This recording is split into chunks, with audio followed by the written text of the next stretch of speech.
Hello, adventurer. It's good to see you. You have made it to the morning grind. Welcome, welcome. It's the live stream at the beginning of the Geekverse, where we talk about all types of topics in geekdom, gaming, and fantasy, with an emphasis on being constructive and creating the things that we want to exist in the world. It's all on the grind, Sizemore. Can't be too fine, can't be too coarse. That's exactly right. There are a lot of adventures to be had today. Dungeons to explore and monsters to slay, and who knows what a random encounter might send our way. That's why we have to prepare. So settle in now for the morning grind with your favorite beverage in hand. Tea? Or maybe something a little stronger. I've got a few bottles of the old Wynyard left. Whatever you want. Pull up a chair. Dude. If you're feeling fancy, how about a cappuccino? Or a frappuccino? Or how about an espresso? Just tea, thank you. Sounds good to me, Gandalf. Whatever you want. I'm just glad you're here. Everyone is welcome. You can just watch if you want. You don't have to worship anything you don't want to worship. Thank you, Mike. But be forewarned. Sometimes we get really strange characters around here. Wait, what's that you say? Why can't you come and be a part of the stream? My wife would disown me. Oh no, I bet she'll be fine with it. Come on in. Am I scared for my safety? No. What are we supposed to do? Everybody do the secret handshake.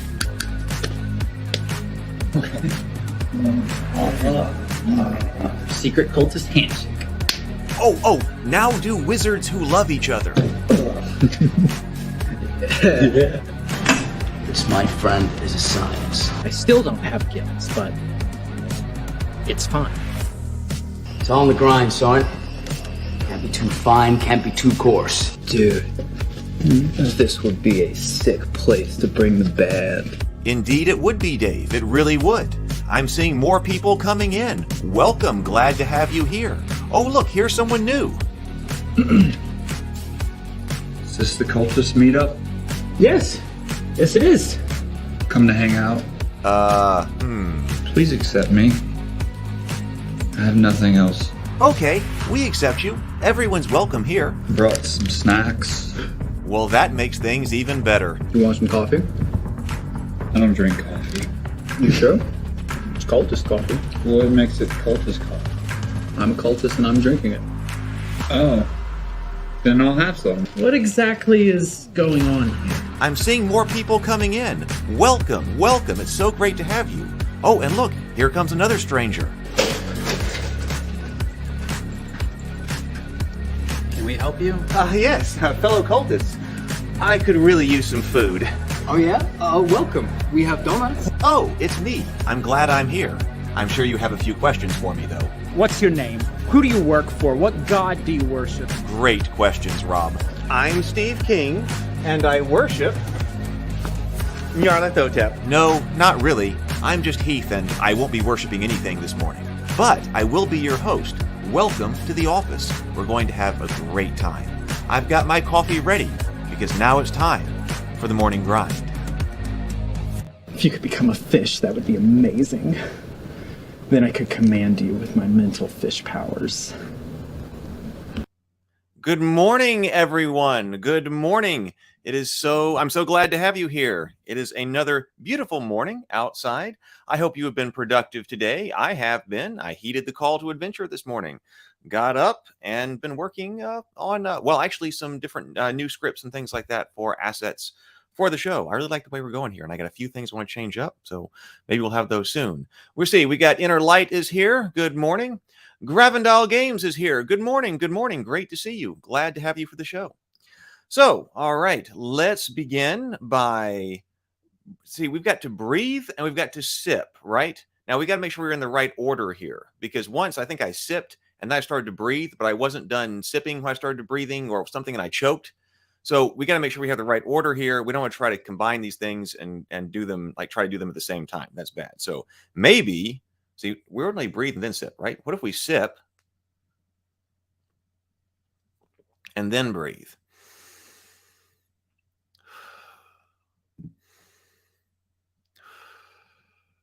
That was also pretty good. All right. So today we are going to be talking about this. I still have this in the shrink wrap. This is one of those games that I bought in order to play, but I haven't been able to. So I've got Imperial Assault right here, and that's sad. So we're trying to get games out, talk about games. I want to talk about board games anyway on this show. We've been kind of role-playing game heavy over the last few weeks, but I want to talk about a variety of topics. So I thought today would be a good day to add in board games, and to do that with Imperial Assault. So I've got it over here, and we will have that on the auxiliary camera here in a moment. And that I don't, this game came out. I'm not sure when it came out. It came out a little while ago. So sometimes when people are looking for a new game, like, oh, what's the kind of new game?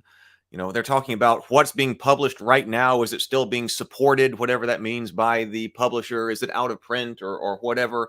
But you know what? That doesn't matter here. That doesn't matter here. If you haven't played it, or if I haven't played it, then it's a new to me game, right? If you haven't played it, it's new to you. So still plays just as well as it did when the day it was published. That's an advantage that we tabletop gamers do have over, I suppose, the digital side of things with video games, is that sometimes, some games get ported over, but, not all games to new systems and new things like that. So if you pick up an old video game, you might not be able to play it, one that's not supported. But we can do that with tabletop games. We can do that here.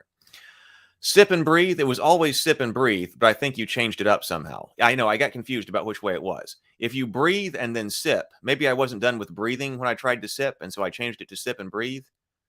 Okay, well, we'll pay more attention. That's important. The important thing is not to choke, but then also, actually chill out. Sip and breathe. Sip and then breathe. Right. Breathe and then sip. Breathe and then sip. I can't remember how we do it, but we're going to get it nailed down. We're going to work on that.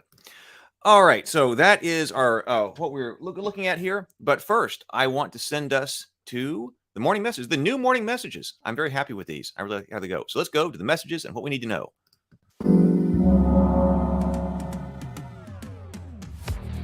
Friday night at 7:30 p.m. Central Time, new episodes of The Cultists Season 2 are premiering. It's our comedy web show about modern-day Lovecraftian cultists just trying to worship Cthulhu in a world full of people who don't understand. I attack the darkness. 40-10 psychic damage. My parents are out of the house today. I invited the guys over for a little D&D. So do I get to cast spells? Yes, you're a wizard. I am? That's my spot! Oh, yeah? Well, why don't you come over here and do something about it? So I'm gonna take Steve out. How are you gonna do that? I'm gonna cast Power Word Kill. Kill, kill, kill! What happened? First they start playing Monopoly, and then they move on to Dungeons and Dragons. The next thing you know, they're worshiping demons and drowning themselves in lakes. Can't even cast a practice spell right. I think you're just not high enough level to cast Power Word Kill. I will not stop until Steve is destroyed.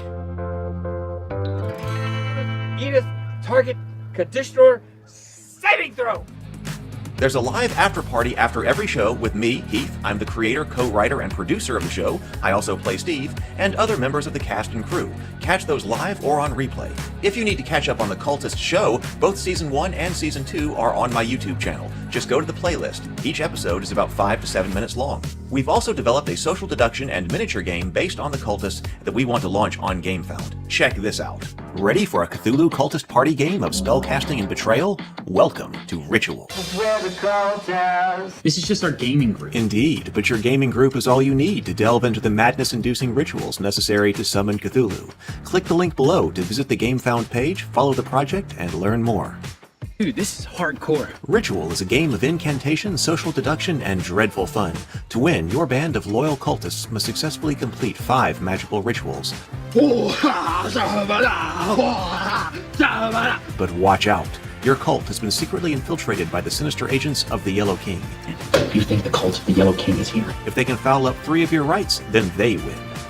You've not been further compromised by the Yellow King, have you? Check out the GameFound page for more about the game and for a brief rundown on how to play. GameFound is a great new platform for crowdfunding board games, and we are proud to make it Ritual's home base. When you follow the game on GameFound, you can get updates about the game's development before the project goes live. And you'll get a free Rob, High Priest of Dagon miniature in battle pose if you decide to back the game when the campaign goes live. There is even an opportunity to get an advanced copy of the rules and participate in the playtest for rules review. We'd like everyone who's a fan of the cultists to be involved. Any cult leader would be proud to have you as their disciple. So if you're a fan of Elder Gods and crazy fun, come and join us for Ritual. Click the link below to follow the game on GameFound today. You can get all of the links you need in the chat or in the description below. The Morning Grind is brought to you by Ravenkeep. That's the company that I set up to publish the things that we are making here on the show. Check out ravenkeep.net. You'll find merchandise from the cultists, such as mugs and coffee, as well as board games, the Goodnight Sword ebook, and the Terra Tiles pre-order. Terra Tiles are the terrain system that my brother and I developed that I'm currently re-releasing. Terra Tiles are the easiest way to get great-looking terrain on your table. They are bright and colorful and ready to play right out of the box. There's nothing to print, paint, or assemble, and Terra Tiles are large, thick, and durable, being 9 inches from point to point. That's large enough to make setting them up quick and easy, while also being the perfect size to create really varied and organic-looking terrain setups for your table. This reprint is being produced in very limited numbers, so if you want one, you need to put in a pre-order so a box will get your name put on it. The Morning Grind is also brought to you by, well, no one else right now, but wouldn't it be cool if in the future there was somebody else who wanted to sponsor the show and keep us streaming? I think it would be pretty cool. We'll just see how it goes. Stay tuned and watch this space, I suppose. But alright, that's what you need to know right now. Let's get into it. Alright. I was working on a script this morning to basically lay out, the philosophy of what I'm trying to do and build here, and because it's grown over the past, I believe this is day 24, and I was going to try this out for 30 days and see where we are so far. Going good. Lots of evolution, but I want to lay out, our philosophy, because this is talking about geekdom stuff, but it's also, I hope, so much more. It's so much more to me as well. So I hope it is to you as well. And we've got a great group that is coming in. Hey, Stray. Hey, welcome. Glad to have you here. Okay, so I think that is all we need to address, and we can get right into the main topic, which is Imperial Assault. Let me bring up the auxiliary camera. Oh, I didn't fix the auxiliary camera, but I think it should be fine for today. Now, let's go over here. There we go. Go, auxiliary camera. So I've got Assault here, Imperial Assault, as I was saying, that it is not, is completely unplayed. I do have, I think, one of the PDFs of the rule book that, so what if I got to do? I got to move this over here so we have better audio. So I've got a PDF of what I think is one of the rule books inside. And so when we go to look at that, we can go back over and go digital on that if we want to. Has anyone played Imperial Assault? So has anyone taken a look at this? I have actually played it. A friend of mine had it, and that's why I only got to play it, I believe, once. A friend of mine had it, but I did like it, and I kind of thought this would be a good one to take the nephews on adventures with, but we haven't gotten to yet. Isn't that the life of gaming? So I picked it up, but I haven't even been able to open mine yet. So let's go ahead and do that. Let's open this up. Where is a knife with this?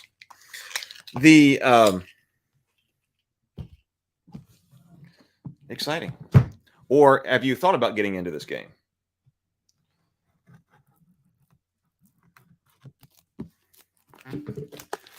Inner Light says, I think I've seen playthroughs.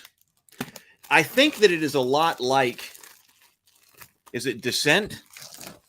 I want to say that it's based on the Descent rules, or I don't know which one came first. I think it's based on a set of rules that you've seen before. And of course, we played Descent on Dinner and a Board Game, and we built 3D Descent tiles. But, on Dinner and a Board Game, when we were playing Descent, I know that we did play it wrong. There were some rules that we messed up. I've enjoyed playing Descent, and I knew that in the past it had been really difficult for the Overlord to win. And so I was really gearing up and ready to go at the heroes for Dinner and a Board Game for Descent.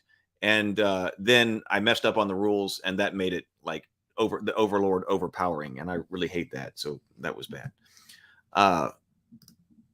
Oh, yeah, that's, oh, yes, thank you. That's the sheath knife. That's, yeah, I wanted a good sheath knife. So that's one of the ones I've been experimenting with.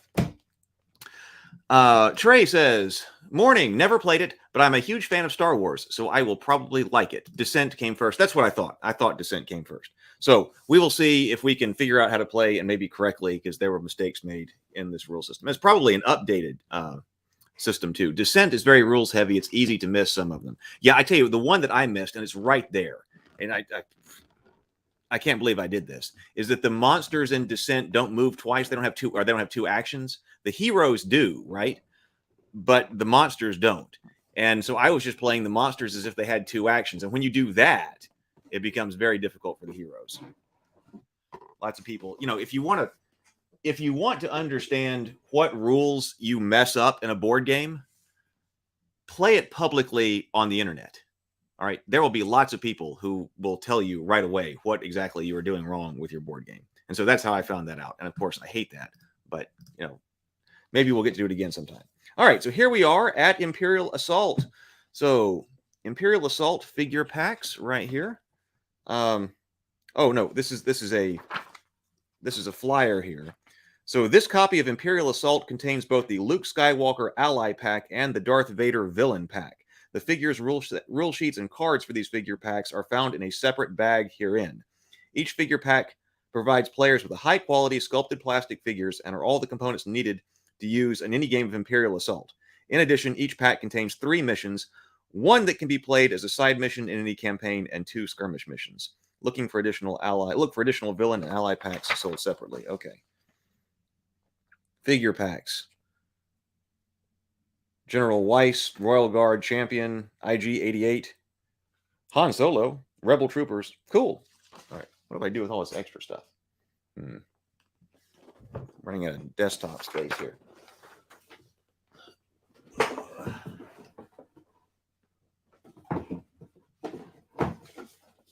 Hang on.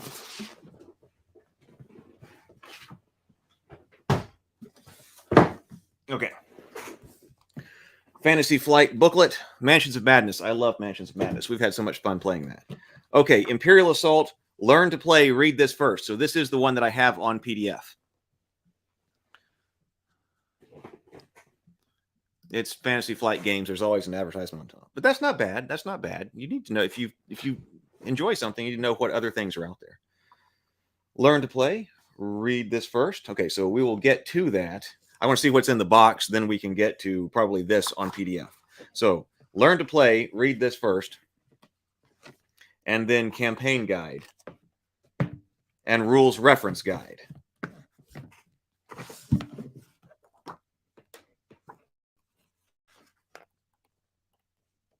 All right, so 3 books.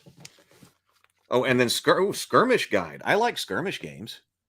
I've got Legion. Painted up a bunch of Legion stuff.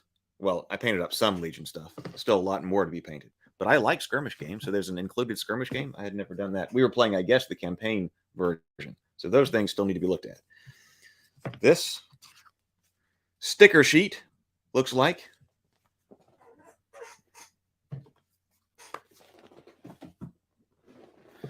Game tiles, which these look like a lot like the tiles that we created for Descent. For these tiles. Let's open that up. We'll open up in just a second. Let's see what else is in here. So that we'll check out.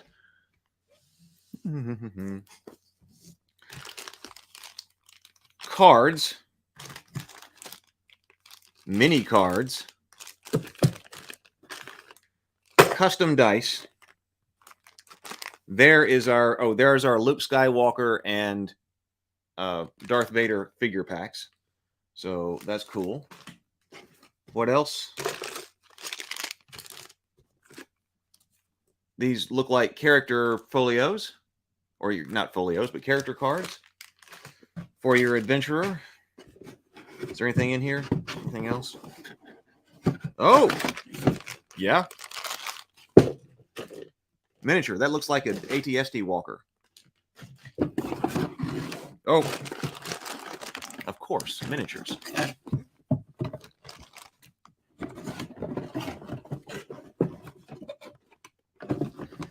just what I need. More miniatures to sit around and paint or sit around the house. Lots to paint. Okay, so I'm going to take this off. Put that over there. So we've got these things.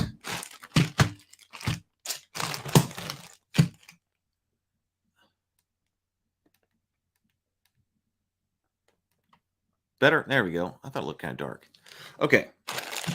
Let's see what's in these.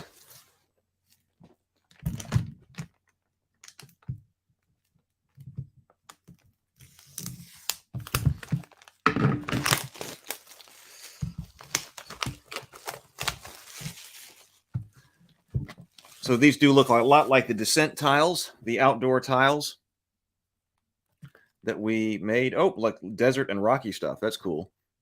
That looks very Star Warsy. We got the T-16 right here. T-16 Skyhopper, right? So tiles. Oh, looks like Death Star kinds of stuff. Imperial architecture. So we've got Imperial tiles as well.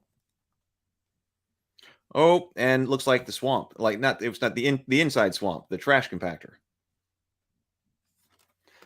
Like looking things. Oh. So I believe the red's going to indicate impassable, and then the blue is going to indicate where water is, so you can adjudicate exactly where stuff is. Yeah, lots of tokens again. Yeah, there are lots of tokens in here. That goes, yeah, with a lot of the Fantasy Flight stuff. So lots of areas to explore. And it looks like, so like maybe those are the tokens of that are used for other characters and things. Okay, so there is there's a Chewbacca, Han Solo, and Luke Skywalker. Oh, and I recognize that guy from the other packs too. So it looks like you can use these guys, I suppose, as tokens, but it would be cooler if you're using miniatures to actually have the miniature packs. So, I guess there's that. But then again, like I said, you're kind of maximizing what you can do. I've got so many miniatures that are unpainted, it's unreal. So the tiles do look, Matt says the tiles look really good. They do look really good. And of course, they're thick, they're durable. Everybody likes to talk about that. But they're thick tiles, matte finish. Really nice.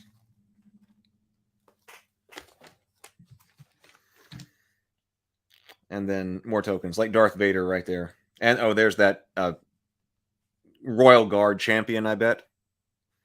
So, up to you. If you want to get the additional sets. So, there's that. What else to look at? Well, okay, let's look at the custom dice. Gotta look at dice.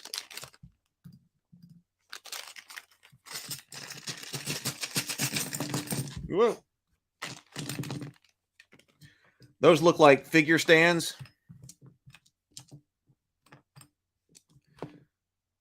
I think that's something to set up a spinner. Like this is for, the cardboard stands. So we've got dice that, yes, do look kind of like they're coated like Descent here. I'm gonna have to remember. I remember they're ranged dice. We'll have to look. Oh, look, we've got the triangle right there, and we saw the triangle was something negative, like a miss or a failure in the Star Wars RPG. So I bet that kind of carries over. That's probably some kind of success. I believe that's a surge. So on a surge, kind of like that happens. Something good happens, something extra special happens based on what weapon you're using or what you're trying to do or something like that. We will find all that out. But that's what we got as far as dice go. I'm going to leave those out. Oh, I didn't bring in a dice tray. I'm going to have to remember to bring in a dice tray. So dice sitting over there. We'll keep those out.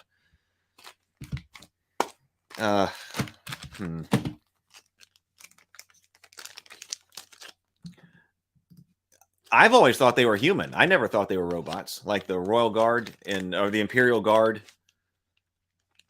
in Return of the Jedi. The guys that are red, I always thought of them as they're humans. I don't think we really got robot stuff until the prequel trilogy. I'll get additional confirmation on humans, and Fantasy Flight loves their special dice. Yeah, they do. Like I said, I'm not against it. I'm not against it. If it makes the system work, I'm not against it. So we do have, I guess this is our character sheets. So we should look at these character sheets. So this is Garkon, the Fierce Warrior, obviously a Wookiee. Health, endurance, speed. And then it looks like we've got a fist here and some, well, probably dice indicators. Look up here. Fist probably and some dice indicators. Vision looks like an eyeball, so vision or something, and a dice indicator. And then it looks like a tool or a wrench and dice indicator. So health 14, endurance 3, speed 3, and defense. I guess that's a black die right there. Probably clones, but still human. Yeah, they could be clones. They could be clones. And trays. I don't mind special dice as long as they do not slow down play. Right. Yeah. As long as they don't slow down play, or if they're doing something, well, I still don't want it to slow down play. But if it's doing something interesting mechanically that you can't do with other dice. So that's what we got. Oh, and then we got a charge like special rule up here. So everybody's got a different special rule, special ability. So haunted exile, bold renegade, sly smuggler, hardened veteran, valiant commander, and fierce warrior. What's on the back?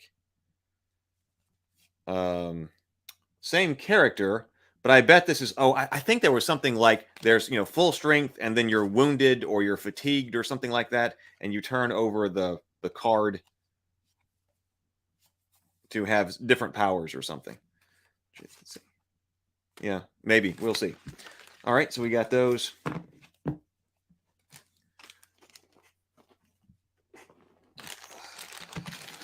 We're not going to look at all these cards. I'll just fan them open. Tons of cards. So it looks, okay, it looks like the bad guy cards right here. So there's Stormtrooper with all of his stats. Stormtrooper, Imperial Officer. There's Royal Guard right there. Probe Droid. E-Web Engineer. The big E-Web blasters. ATST, Darth Vader, General Weiss, Royal Guard Champion right there. Temporary Alliance. So what is this? So those are Imperial cards. We got, well, that's also an Imperial card. Trashadan Hunter. Maybe these are a different faction or something, like the Independents or something. First Strike. Wow. Reference on condition. So some reference cards. Fantasy Flight also likes their cards. So we'll have to figure out what all those are. But big stack of cards right there. Lots of art. Beautiful. I'll stack those right there. Fantasy Flight also likes mini cards. Official Wiki says, all right, due to their little movement, they were sometimes believed to have been droids instead of individuals. Oh, okay. But soldiers stand at attention, so you just figure that's what they do. It's probably an important part of applying to be an Imperial Guard. So what are these? Oh, okay. So we've had this character, right? And that's another character. So are these like ability cards for the character? That might be why they're small, so they can sit with the player. I don't want to mix these up. So player cards, that we had that player. There's our sly smuggler. There's the Wookiee. The Jedi type person. The soldier. Now what are these? Maybe the same kind of things for the player who is playing the Imperial side. I believe there's a player who plays the Imperial side. So maybe this is their special abilities they get to draw upon.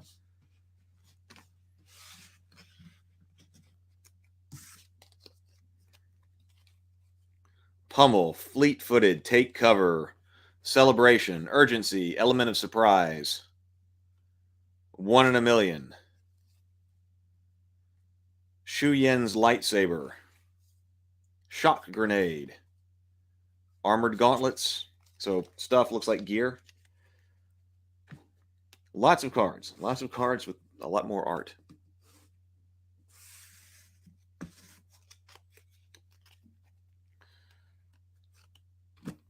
Set those right there. Everybody wants to see miniatures. So this guy, yes, is an ATST, and it looks like he's going to require assembly. I'm going to have to put some of these back in the bag here, so I don't have a mess. So he requires some assembly, but I bet it's not too much, and I bet it's pretty easy. When I was assembling some of the Star Wars Legion miniatures, I was really impressed with the Star Wars Legion miniatures and what Fantasy Flight had done with them, because they weren't hard to put together. I'd spent, of course, painting takes a lot of time, but I was very pleased with how quickly they went together. They all snapped together nicely. They even kind of stayed together, had some flex in the right directions, that when you put glue on them and then put them together, they stayed together easily. And it was a lot of fun to put them together while I was watching TV or something like that. So I was very pleased about that as far as Legion goes. Looks like these do not require assembly. So these are ready to go. There's our Imperial Guard. Another thing that would probably be good to use speed paints on. So this is one of those things. It would be really nice to have a painted up game, but who has time to paint everything to an exacting standard? I don't. But you got, if you had the speed paints out, maybe you could do that and just enjoy painting and then have something nice. Okay, so the gray ones are apparently our heroes. There's the Wookiee. And then the others are the bad guys. I noticed over here are the droids.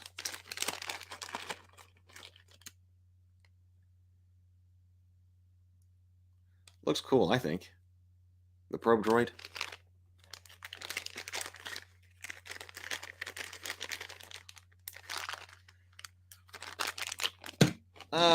And we got the Luke Skywalker and Darth Vader figure pack.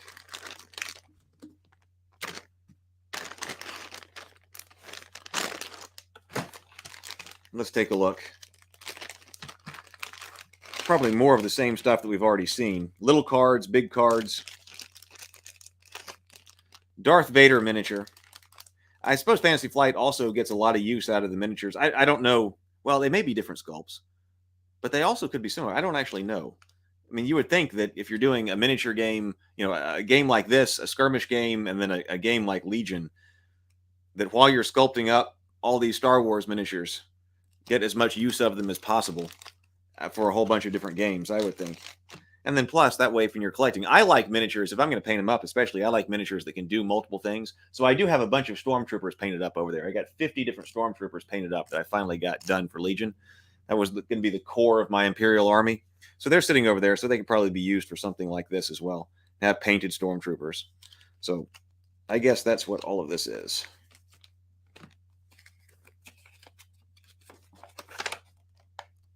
Darth Vader rules. Don't want to lose that. Maybe those are custom scenarios with him that you only get if you've got the figure pack.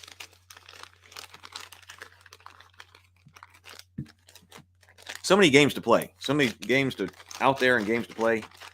It's sad when all you do is unbox them and look at the rules and then never paint them.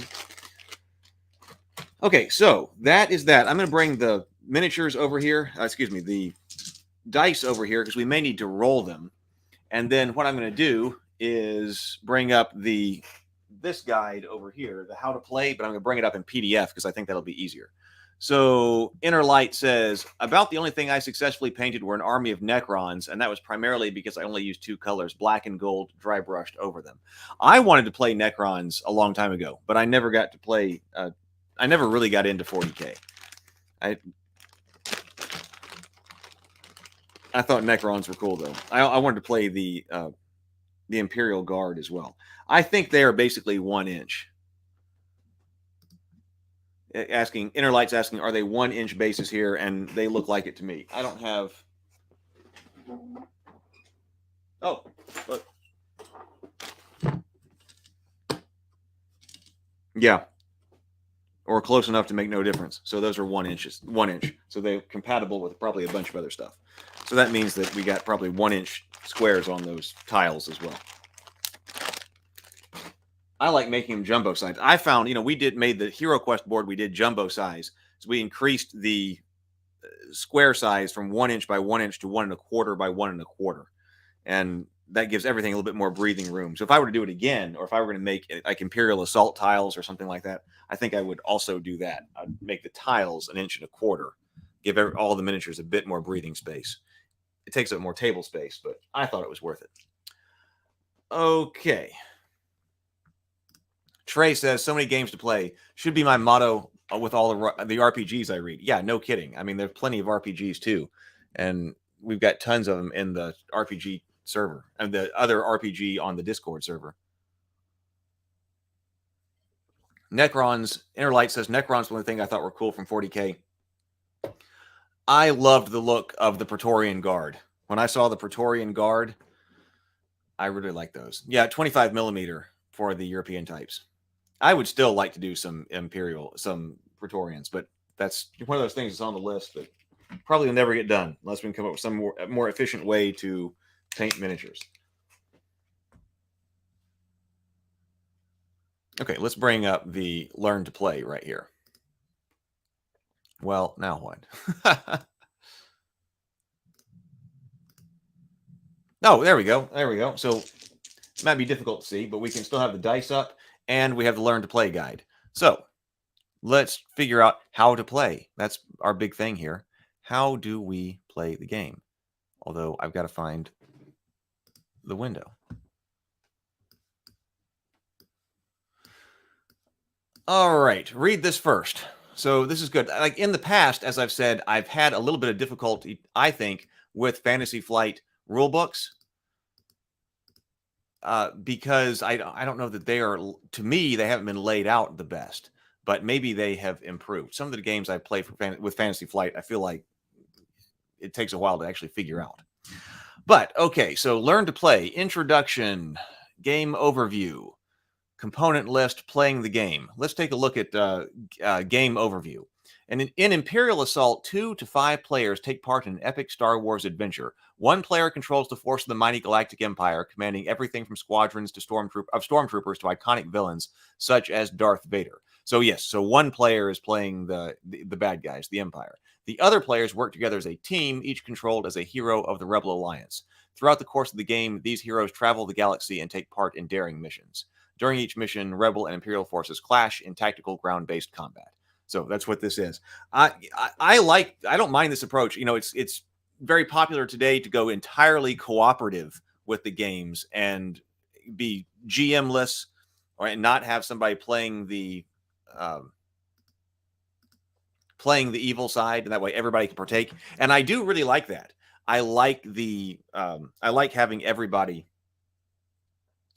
playing like Zombicide. That's one of the reasons why Zombicide is one of my favorite games, and I think it's why one of these games have become popular. But having started out with Hero Quest and being used to having a character who is actually playing Zargon, having somebody play the Dark Overlord or the Empire or something like that doesn't bother me.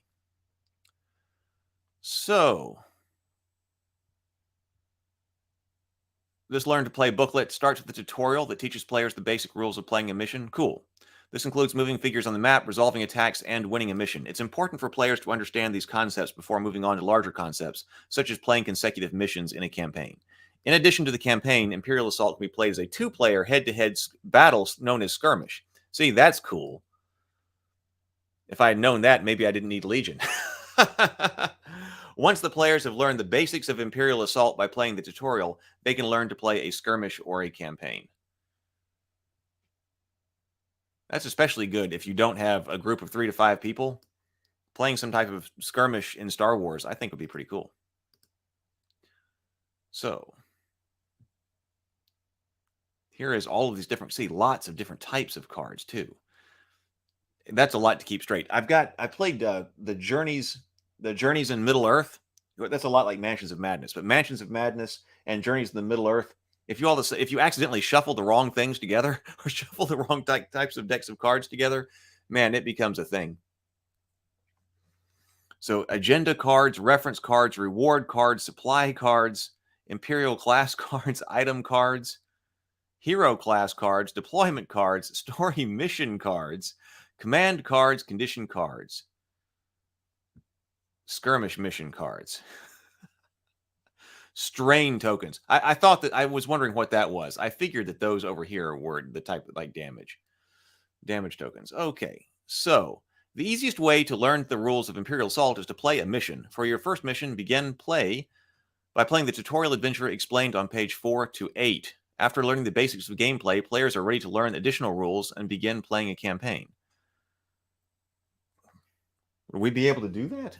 It might be a little bit too much to try here. But, in the future, that would be something that would be cool. If we could set this up on the auxiliary camera over here and actually try out a tutorial. I want to be able to do examples of different combat in different kinds of RPGs and things like that as well. It's something that never happened when I was trying to record YouTube videos in advance, but they might be able to be done in a live stream. And that way also, if people are familiar with the game and something's going wrong or something's being played wrong, people can let us know. So let's just go. Tutorial setup. We start with playing a mission. Missions in Imperial Assault are played over a number of game rounds. Each round consists of 2 phases that are resolved in the following order. Activation phase, play alternates back and forth, starting with the rebel player activating one of their figures, rebel players activating one of their figures and resolving 2 actions such as moving and attacking. Then the Imperial player activates all figures corresponding to 1 deployment card. So I guess that's like all Stormtroopers move or all Imperial droids move or something. Players continue activating figures until each figure has resolved an action. Status phase. After resolving all actions, players perform a number of cleanup steps. After resolving the status phase, play proceeds to the next round, starting with the activation phase. These phases are repeated until the mission ends. Okay. I'm seeing similarities. I'm feeling like I'm remembering similarities between this and Legion. So when a figure is activated, resolve the following steps. Start of activation. When activating a hero, ready all of its exhausted class and item cards. Readying cards is described in detail later. So ready all exhausted class and item cards. Perform actions. The player then performs any combination of 2 actions with the figure. Possible actions include move, attack. Only heroes can use more than 1 action to attack. That's probably really important because that's one of those rules that I bet if the Imperial player screws up and you end up with the Stormtroopers also making 2 attack actions, like was my mistake with Descent, that probably makes it impossible for the heroes. Interact. Open an adjacent door or crate. Interact with another token allowed by the mission's rules. Rest. Recover strain and possibly recover damage. Special. Resolve an arrow action. Ability listed in one of its components. After a rebel figure resolves 2 actions, its activation ends and the Imperial player chooses a deployment group to activate. After the Imperial player activates all figures from a deployment group, the heroes choose another rebel figure to activate.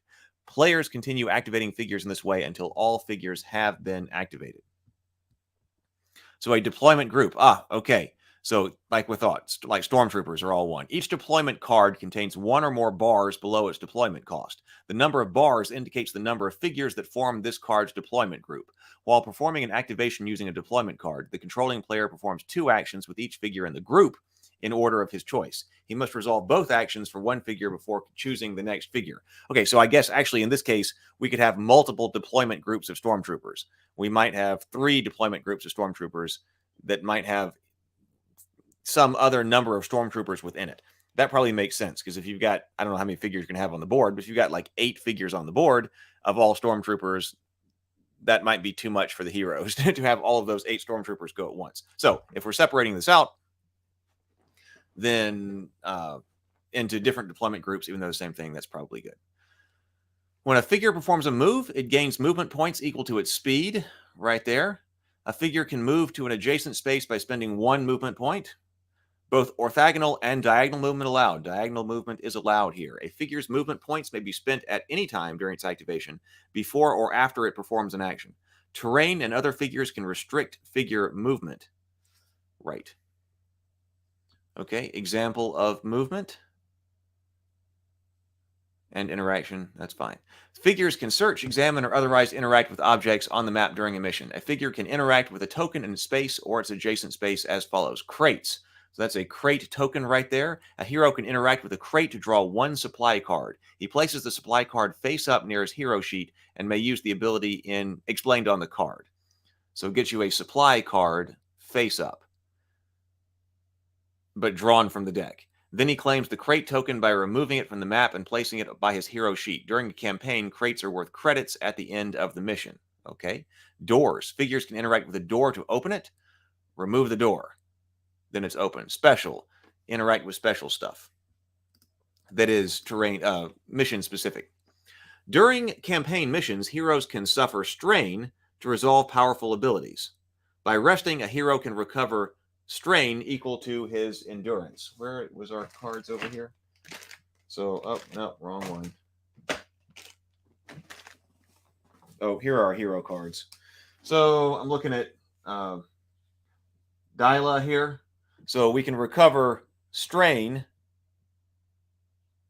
No, a hero can recover strain equal to the endurance. So here's the endurance right here. So she's got 5. So strain equal to endurance. If a hero recovers strain in excess of the number of strain tokens he has, the hero recovers damage. Oh, health. Equal to the amount of excess. Oh, so you got to go through strain first, and then you can recover damage. Only heroes can rest, so special to heroes.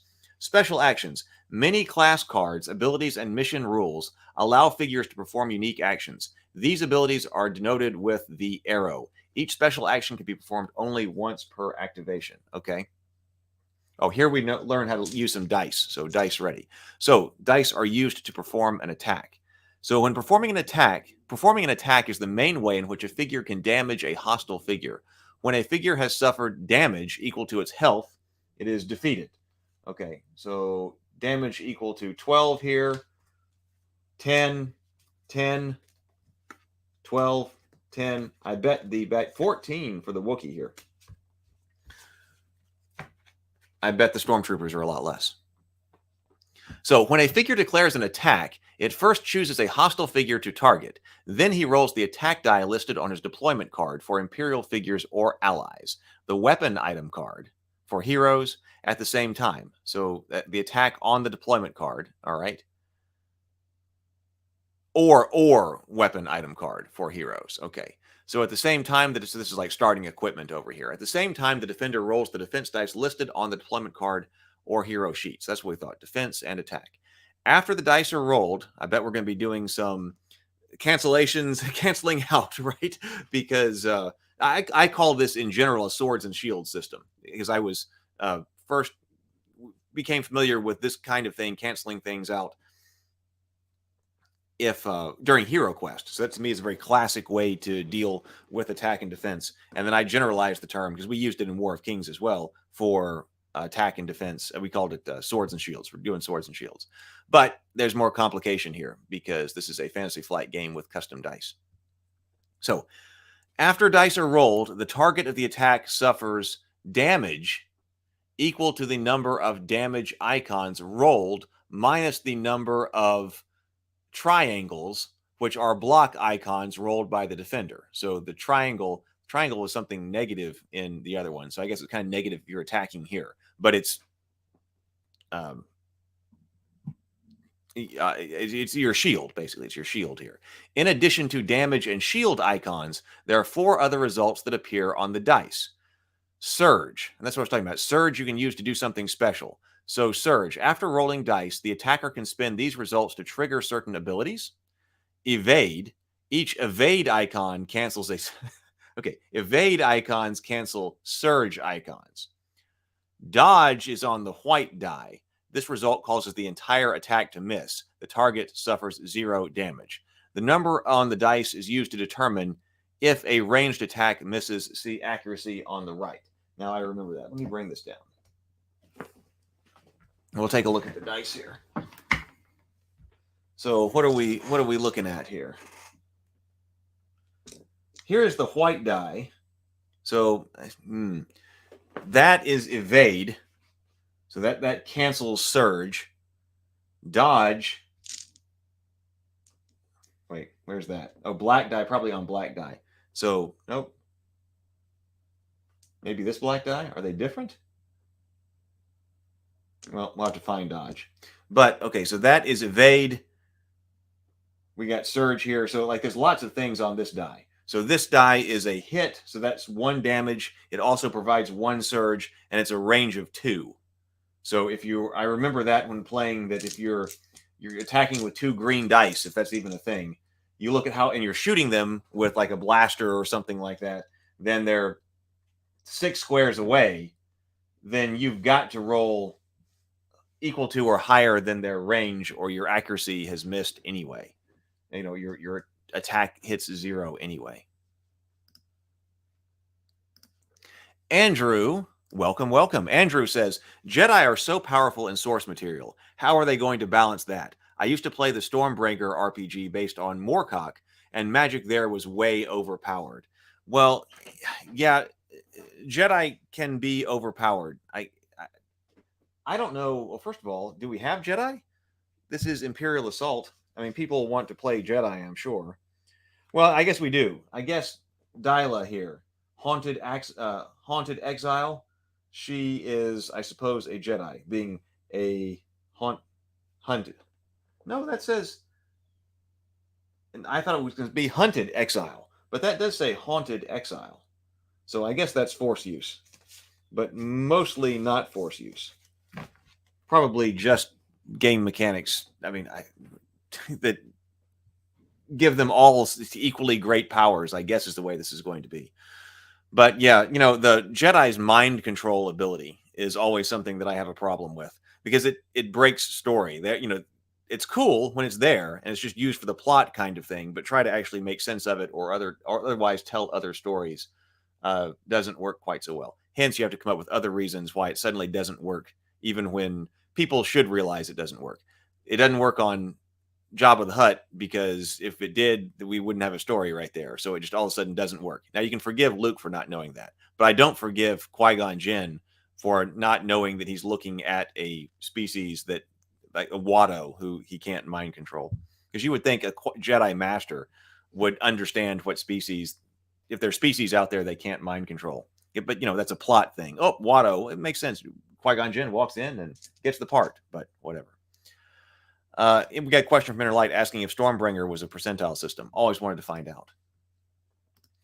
So, heroes are the only figures that can use both of their actions to perform attacks during the same activation. Again, that's probably critical. A special attack action involves 1 or more attacks. This does count as the figure using an extra attack. If the special attack action involves 1 or more attacks, it does count. So, attack restrictions. Each attack is either a melee attack, the lightsaber there, or a ranged attack with Han Solo's blaster, as indicated by the icon before. Okay? Melee attacks can only target figures adjacent to the attacker. Alternatively, ranged attacks can target any hostile figure that the figure can see, explained in line of sight. There is also a chance any ranged attack can miss the target, see accuracy below.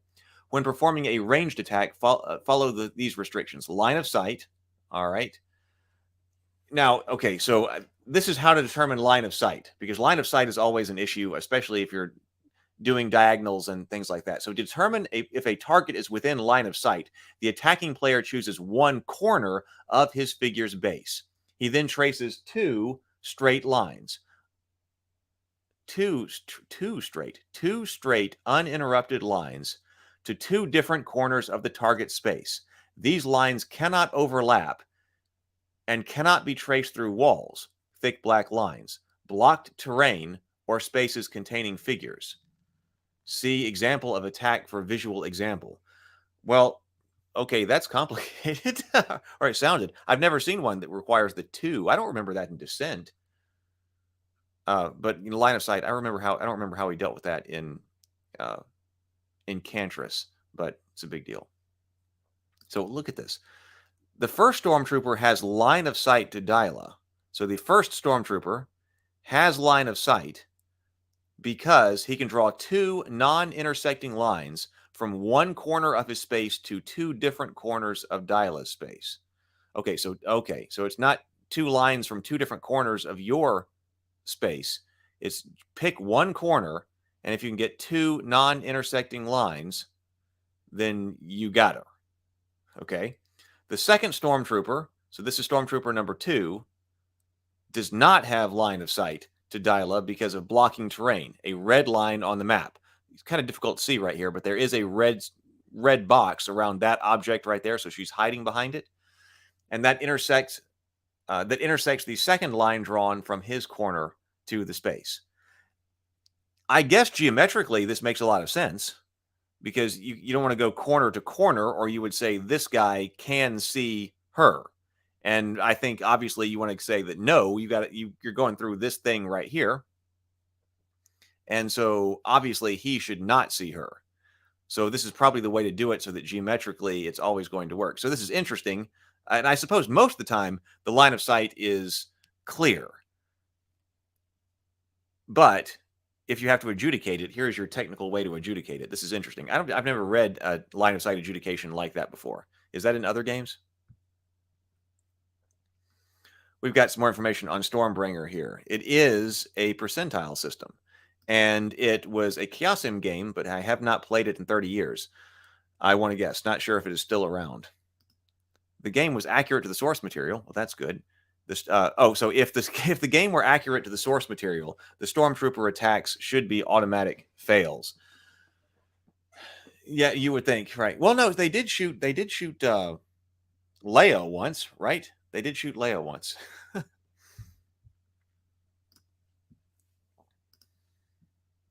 Let's see here. So now after rolling the dice, this is the accuracy thing here. After rolling the dice, the amount of accuracy, the sum of the numbers on the dice, must be equal to or greater than the number of spaces the target is away from the attacker, referred to as distance. If it is less than the distance to the target, the attack misses and the target suffers no damage.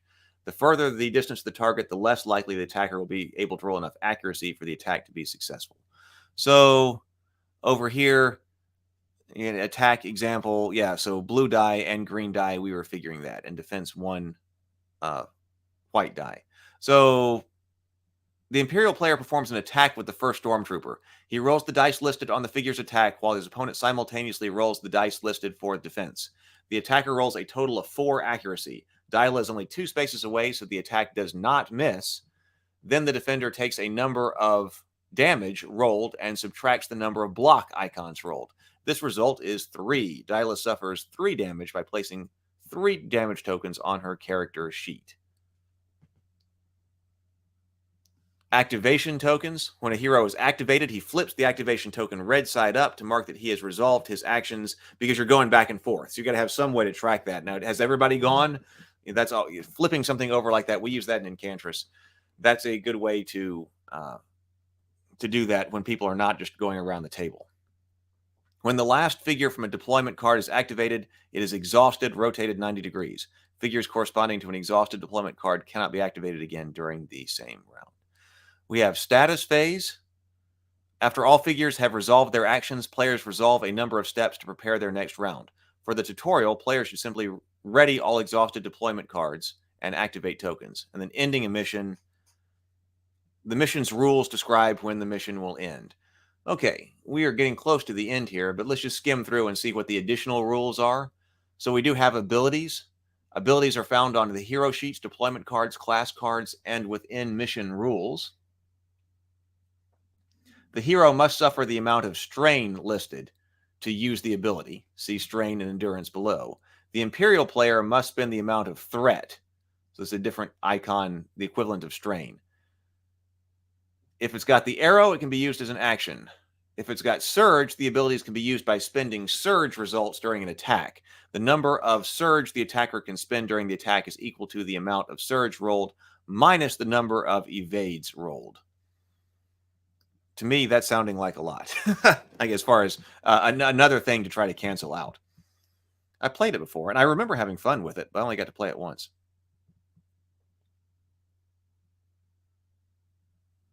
Yeah, Ben Gaiman. Good to see you, Ben Gaiman. Ben Gaiman Game says, yo, LOL, they did nick Leia's arm once. That was funny, yeah. The Imperial Stormtrooper Academy, marksmanship. There was actually a rule in GURPS about that defined how stormtroopers work, so that stormtroopers can work and other characters can work like stormtroopers. NPCs can work like stormtroopers as far as targeting goes. I think it was called like the Imperial Marksmanship Academy or something like that. Strain and endurance, additional movement. Okay, at any point during the activation, a hero may suffer strain in order to get more movement points. That's probably an important thing for the players to remember, because I can see that one being forgotten. I think it was like that in Descent as well, and I think that was often forgotten. If you need extra movement, you can suffer strain in order to get it.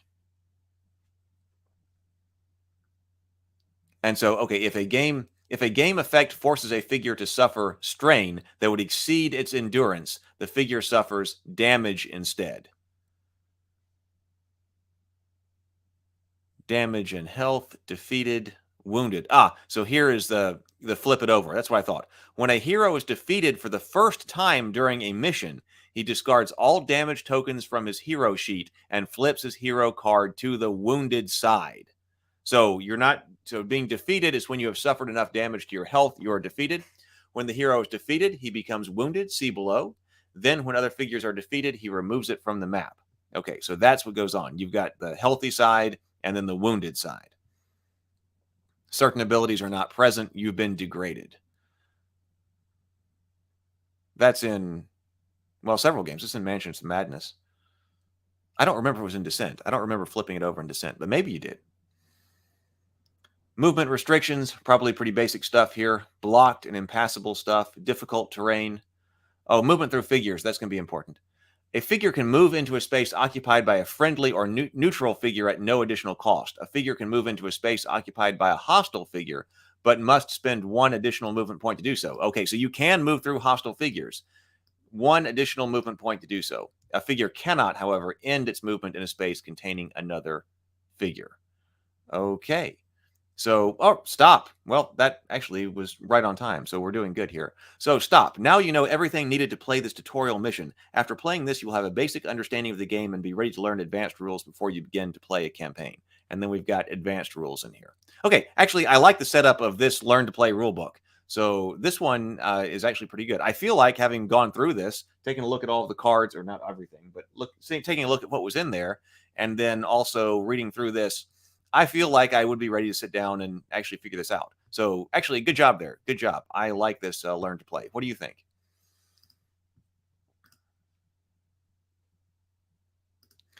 Stormtrooper visor restricts peripheral vision.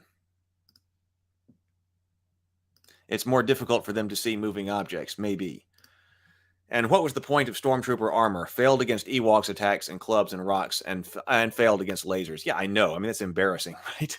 Especially when it doesn't actually defend against Ewok attacks either. I mean, okay, maybe it's, kind of like a flak jacket or something like that and isn't taking full-on blaster hits, especially like maybe rifle blaster hits. But, I mean, you would think you'd be able to fend off a sharpened stick, you would think. All right. Well, let's go over here. Let's wrap this up. There are lots of things to go on today, but we like to plan our day. I want to commit to what I'm trying to do with my big rocks here. No sense in going over everything as far as productivity goes. That's why I'm actually trying to, what I was writing out a script for, so that I can go over the productivity part of this right here at the end. So if you're here at the end and you're new, first of all, welcome. And second of all, one of the things we do at the very end here is try to make sure that we know what we're going to be doing for the rest of the day, so we will have a good day and be able to celebrate at the end of the wind down.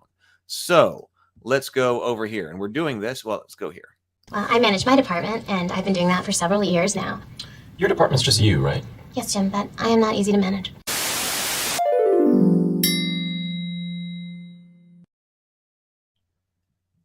Auxiliary camera, it seems dark. There we go. So I've got my index card ready. All right.